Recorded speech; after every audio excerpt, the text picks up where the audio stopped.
like to get started, and I'd like to welcome Jon Rahm to the interview room here at the World Golf Championships Workday Championship at the Concession. John, you finished T3 at this event last year, however, a completely different course and region this year. How do you go about preparing for a new course like this?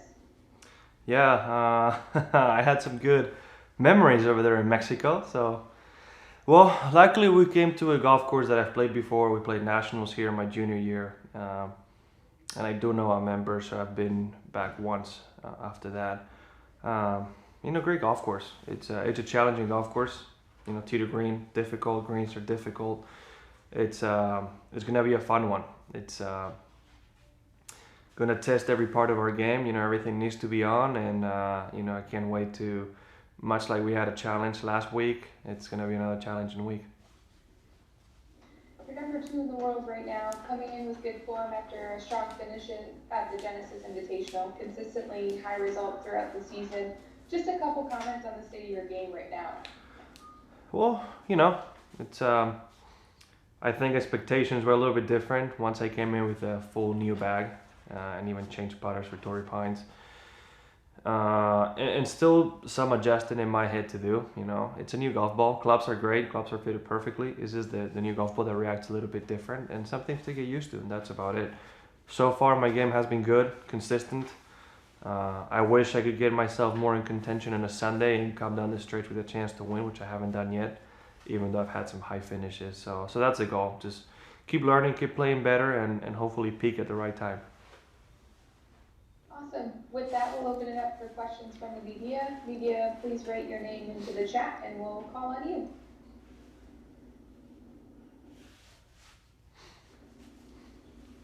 First up, Ryan Lavner with golfchannel.com. Jon, good to see you again. We spoke to you yesterday when the news was kind of new about Tiger. Now that you've had 24 hours to digest it, we know a little bit more about the injuries that he sustained. What's kind of your reaction? Hasn't changed. I think we're still shocked that it happened. My first thought was, just over a year ago, we lost Kobe Bryant out of the blue. And I'm just, if anything, thankful that Tiger's still here. He hopefully he comes out of this one. Hopefully his body's still good, and I don't necessarily need to see him in a golf course again. I would love to, but I just hope he can live a normal life from here on.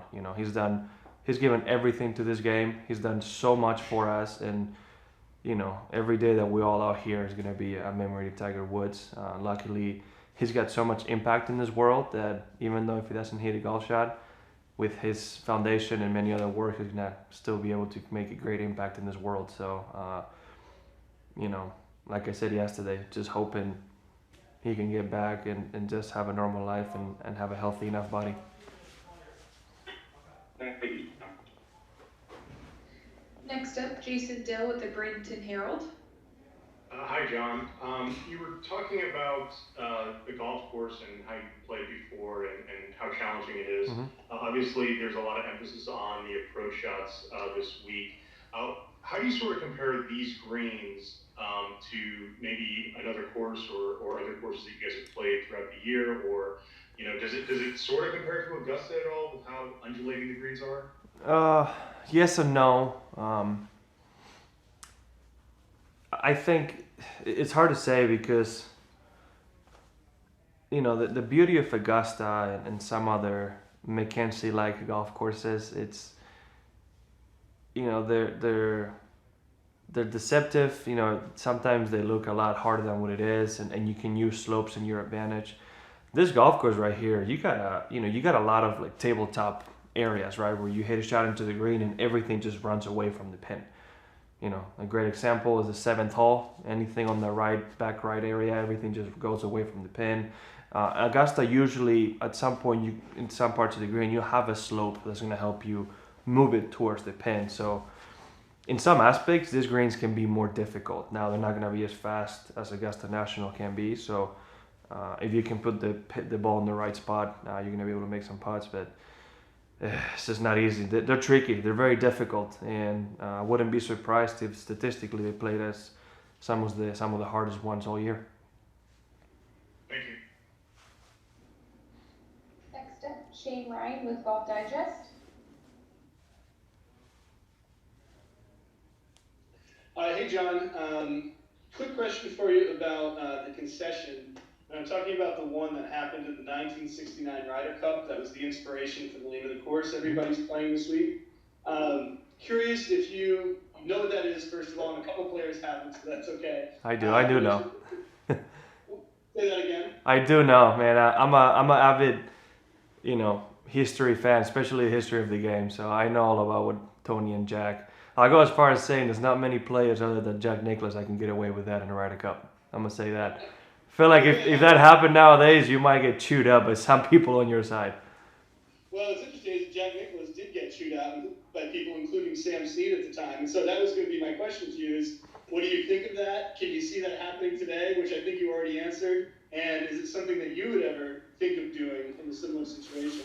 Well, in that situation, if I'm not mistaken, the U.S. with the tie still retained the cup, right? That's right. So which feels like winning it, really. But still, I think Jack had the future vision of giving Great Britain and Ireland a tie instead of a loss, which I think benefited the event itself, the future generations of the event. Because if the U.S. just kept winning every year, I mean, it's not fun, right? It's no fun to watch for both sides. So I think Jack had that vision, and nobody wants to see somebody miss a 3-footer to lose a tournament. That's just an awful feeling. If it was a little bit longer, I can understand it, or if he has to win the Ryder Cup, I understand it. But I get it, man. Maybe he got criticized at the time, but it's also Jack Nicklaus. You can't argue with what he does. I mean, I wouldn't argue what he did at all. And again, it's a stamp in history. One more of the reasons why he is who he is. And to put you on the spot, if there was one player among players today, your contemporaries, who would be likely to concede a putt like that, who would kind of have that sense of the moment, American or European, who do you think it would be? I don't think that's happening nowadays. I don't see it. I truly don't see it. Again, if you're on the side that retains the cup, I can see it happening obviously in that way, right? There's no way that the one team that doesn't have a chance of keeping the cup if they tie is going to do it. So at any given time, I think it would be something you need to consult with your captain. But there's no player nowadays on the Jack Nicklaus caliber, right? I actually talked about this with a player. I think Tiger would be the only one who could get away with it nowadays. And I'm not sure he would do it. You'd have to ask him. But I think he's the one where he's big enough, where he transcends the game itself to where he can do it, and you don't argue because he's Tiger Woods, it's Jack Nicklaus. There's only certain people that could do it. John, I appreciate it. Thank you. You got it. A couple more questions here for you, John. Mark Cannizzaro with the New York Post. Hey, John, if I could just get back to Tiger for a second. I know the last couple of years he hasn't played a lot, and he's been going toward playing less and less. And I'm just kind of wondering, in this scenario, not that whether he plays again is very important in the big picture here, but this does kind of bring to the reality, closer to the reality of Tiger no longer playing on the tour. And I just wonder what you feel like that might be like when that time does come, since he brings such a different buzz to every tournament that he plays in.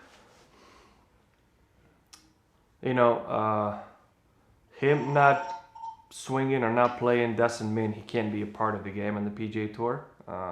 Now, with that said, you said it too. I mean, that his body's gone through a lot, especially the last 5 years, right? I mean, he's got however left knee surgeries, back surgeries, and other surgeries, and now you have this, right? The trauma that an accident like that can cause, not only the broken parts on his leg, but only the stress and strain that an impact like that can put on your body itself, right? That, who knows, especially what he's endured. He had back surgery earlier this year, man. I hope he can come back, and I hope he can tee it up again, and I hope he can have a retirement like he dreams about, of like everybody does, right? Going to St. Andrews and staying on the bridge on 18 and saying goodbye, and just be able to properly say goodbye to the game.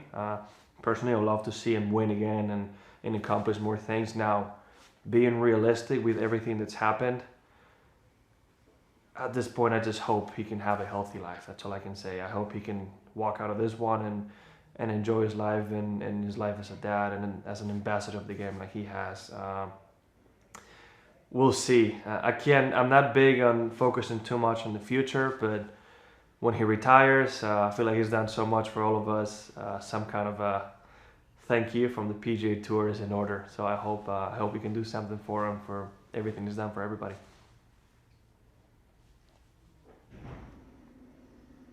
All right, last question here, Ryan Lavner with golfchannel.com. John, thanks. I have some super golfing questions for you. Dustin said that with the detailed greens book, it's actually easier to learn a golf course these days than in the past. You might even be able to figure out a golf course before you even get here. I'm just curious, do you think that negates some of the challenge or perhaps even some of your advantage of having some prior golf course knowledge? You mean the greens books, like the little map with all the slopes? Yeah, he said like all the charting is so good now that he basically figured it out before he even arrived on site. Well, I don't use those books. My caddy gets them. I don't look at them because I'm a field player. I trust what I see. If I have a question, I'll ask him, and he might look at it if we're in doubt. I've never spoken on this. To be honest, think this shouldn't be allowed. That's my opinion. I think being able to read a green and read a break and understand the green is a talent. It's a skill that can be developed, and by just giving you the information, they're taking away from the game. So again, I think being able to read greens and understand greens, it's a talent. It's part of the game. And well, like I said, it's a skill that can be developed or not. So that's my take on it. Thank you. And secondly, unrelated, you mentioned the golf ball and kind of getting used to that with your equipment. What's different? Yeah. What are the things that you're getting used to? Because your form and your play is still excellent. Well, thank you. It's very similar on the long game to the golf ball I had previously, but inside maybe I'm gonna say up to the 8-iron, probably more than 9 in pitching wedge. The ball lunges a little bit lower with more spin, which gives me a little bit more variety in some approach shots. It's no mystery if you looked at my stats in the past. Inside 150 yards, I was losing strokes with most of the better players on tour. Past that, I was on par, and it's one of the reasons that I was looking forward to this. It was improving that. So now the TaylorMade golf ball is great on the wind, and so is the Callaway one, but with a little bit more spin comes a little bit more variety of shots, and just being able to choose the right shot at the right time, right? That's kind of getting used to that.